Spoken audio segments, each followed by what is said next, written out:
Hello my dear friends. आज मैं आपसे एक ऐसा टॉपिक शेयर करने जा रहा हूं कि जो मेरे जीवन में बहुत ही महत्व रखता है। बचपन से मुझे एक अच्छी स्कूल में पढ़ने की बहुत इच्छा थी। पढ़ाई मुझे बहुत ही अच्छी लगती है आज भी, और ख़ासकर मुझे अंग्रेज़ी सीखना था because English is my favourite subject. उसका ग्रामर और इंग्लिश में कन्वर्सेशन करना, ये सब बचपन से मुझे बहुत ही इच्छा थी। तो मैंने अपने पापा से ज़िद करके इंग्लिश मीडियम में, इंग्लिश स्कूल में एडमिशन लिया था। और मेरे बड़े भैया ने मुझे मेरे साथ थे एडमिशन के वक्त, उन्होंने सारी प्रोसीजर फॉलो की थी। तो जब भी मैं ये बात याद करता हूँ ना, तो मुझे ऐसा लगता है कि एक वीडियो मुझे ऐसा बनाना चाहिए उन लोगों के लिए जिन्हें अंग्रेज़ी सीखने की बहुत इच्छा होती है, मगर शर्माते हैं और घबराते हैं कि जब भी वो बोलने में गलती करेंगे तो कोई उन पर हंसेगा। तो सबसे कहना चाहूँगा कि जो हंसते हैं उन्हें हंसने दीजिए। शुरुआत यहीं से होती है।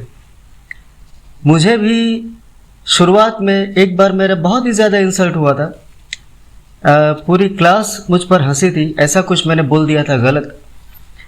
और इतना अच्छा है कि जो टीचर थे मेरे, उन्होंने पूरी क्लास को डांट लगाई थी, सबको बहुत ही डांटा था।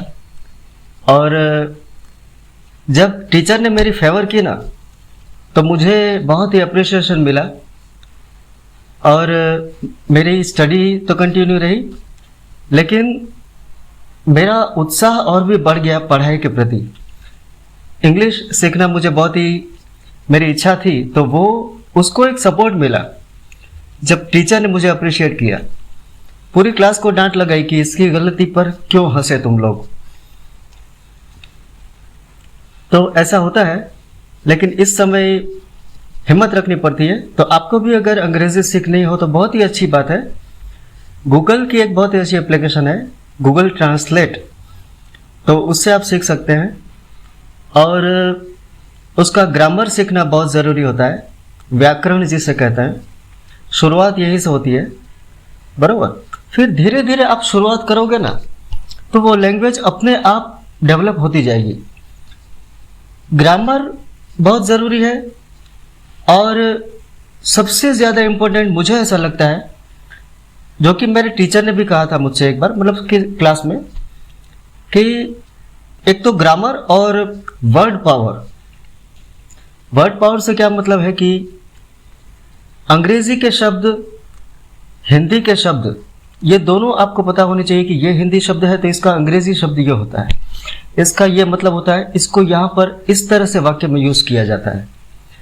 तो ये आप जब सीखने लगते हो ना, तो एक तो आपका इंटरेस्ट भी बढ़ने लगता है। और शुरुआत में जैसा कि मैंने कहा कि लोग हंसते हैं, तो इस बात को आप लाइटली लीजिए। चलो कोई हंसा, कोई बात नहीं, उसे दिल पे नहीं लगाना है। शुरुआत में काफ़ी मैं भी गलतियां करता था, तो लोग मुझ पे हंसते भी थे, लेकिन फिर मैंने उस भाषा को पकड़ के रखा कि कुछ भी हो जाए, मुझे ये सीखना है तो सीखना है, जिससे हंसना हो हंसे। हंस ही तो रहा है ना भाई, वो खुश हो रहा है, तो उसमें हमें क्या तकलीफ है। जो खुश हो रहा है, हंस रहा है, उसको हंसने दीजिए, मजा करने दीजिए, और आप अपनी स्टडी कंटिन्यू कीजिए। तो ये एक पावर मुझे बहुत काम आया है, और आज भी मैं वर्ड पावर को डेवलप करते रहता हूँ।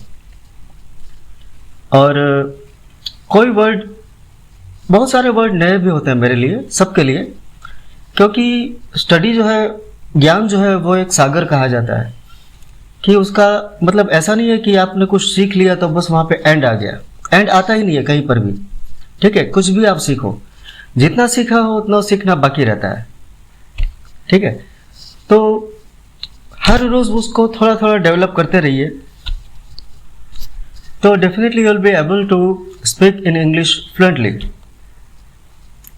और शुरुआत जो है वो इंसल्ट से होती है।